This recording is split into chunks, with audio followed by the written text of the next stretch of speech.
So if your MacBook Neo is not connecting to your iPhone's hotspot, there are a couple of things you could do. So you can go to the Wi-Fi settings, you can turn Wi-Fi off and turn it back on and see if it's gonna connect.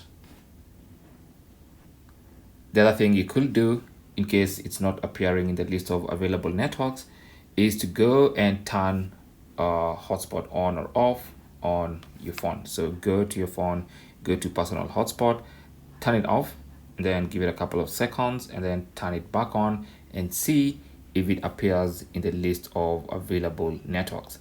Now you can go to Wi-Fi settings. If you click on Wi-Fi settings on the MacBook Neo, you can see a longer list of available Wi-Fi networks. All right, so it might be set in other networks, not necessarily under available, especially if your iPhone and your MacBook Neo are signed into different iCloud accounts. Okay, so if you find it here, you can simply connect from here. Take note of the password, okay, from your iPhone. It's going to show you the password in the hotspot settings. Just put in the password and then log in to that particular hotspot.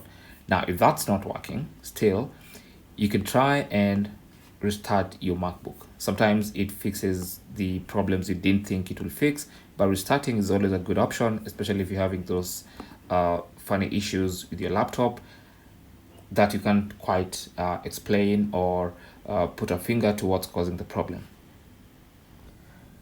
Now, if you still have problems even after the restart, and probably you had previously connected to that specific iPhone, what you could do is go to Wi-Fi settings, and then you want to go and forget that specific connection.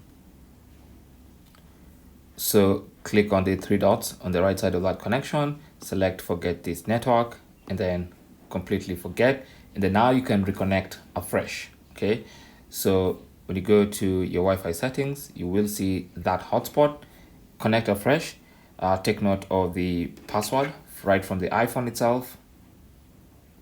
Right here, the password might have changed, so that could be causing the problem. So type in the new password and then hopefully it's going to connect. Now, one of these issues should solve your problem. All right, thanks for watching and good luck.